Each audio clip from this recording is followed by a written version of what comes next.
The no spoiler rule in the Ace Attorney universe is an idea that I've heard about for at least 3 years. However, the first time I saw it wholly addressed was in Metalcicada's The Cause of Every Problem in Modern Ace Attorney. It's a good video that I recommend watching, but the main reason I want to talk about this is that I've received plenty of comments on my The Worst Ace Attorney Case video about why Turnabout Storyteller is such a mess, and I want to address it in its own video. And even though some of my views have definitely changed since I made the video 2 or 3 years ago, I figured since I'm an Ace Attorney tuber, or whatever the term is, that I'd milk someone else's content and pretend like I made something original.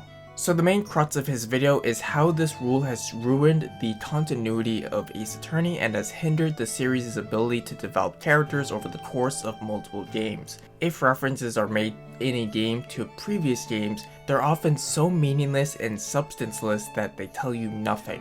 And this is very intentional. Because of the multitude of games, Ace Attorney can never know when someone will pick up the series for the first time, and so it designs their games to be as self-contained as possible. Even from a mini-series like Miles Edgeworth Investigations and Investigations 2, which unlike most other entries in the series are numbered, there is no meaningful continuity between the two besides vague references in the second game to the first game. This has proven to be problematic over the course of many Ace Attorney games, because moments that should have changed the characters are just forgotten by the next game. And this is most egregious with the jurist system in Apollo Justice, which by the way, the name makes no sense. A jurist is an expert or writer on law. Why couldn't they just call it the jury system, which is what it is? Anyways, it was a system that was supposed to democratize the law and bring the common sense of outsiders into the courtroom. And it seemed to have gone well in the last case of Apollo Justice, where it was the test run, yet it was never used or referenced again in Dual Destinies or Spirit of Justice. My one criticism is that this is the cause of every major issue with modern Ace Attorney. I would argue that Ace Attorney has plenty of problems that go beyond character development between games, from the Monstrous Turnabout to Turnabout Academy, to the Magical Turnabout, to Turnabout Storyteller. It's more than just a no spoiler rule at play. It is one thing to not have characters grow, it is another to have garbage cases with horrible characters. Sure, having Phoenix Wright and the other main characters have no personality doesn't help, but modern Ace Attorney has so many other problems plaguing it that the series would need a huge overhaul on how the cases are built from the ground up.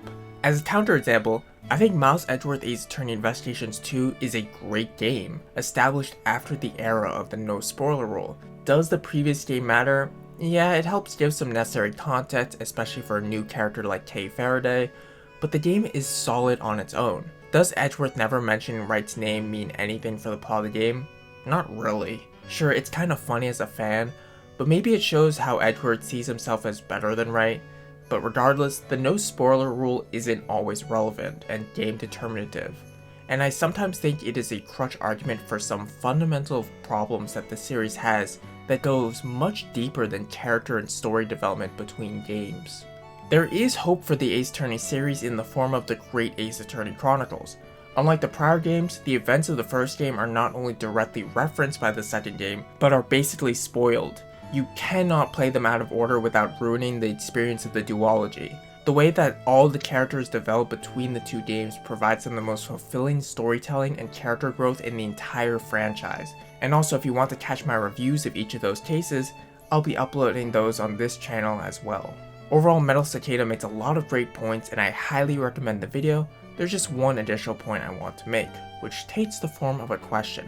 How accessible should Ace Attorney be? Not necessarily in the form of language or content, but thinking back to the idea that any Ace Attorney game could be someone's first Ace Attorney game. While Ryunosuke Naruhodo's journey has come to an end in the Great Ace Attorney Chronicles, and I don't think it would make sense to continue it, I believe that this is where we could develop a new attorney to herald the new era of Ace Attorney, one whose story and narrative can be developed over multiple games, and I would like this attorney to be Athena, who really hasn't had her own game, though introducing a new attorney, perhaps one with no relation to the established cast, wouldn't be a bad idea either.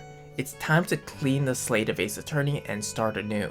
The no spoiler rule has made plenty of accessible games, but the truly great games have separated themselves from this arbitrary rule and have carved a path for themselves. Again, shoutouts to Metalcicada for the video, I don't know him personally, but you can check out his channel and the video in question in the description and in the end screen cards. He made some great content, and I especially recommend his video on the Layton Brothers Mystery Room. If you enjoyed this video, consider subscribing to the channel. If you have any comments or questions, feel free to leave them down below, and I'll see you in the next one.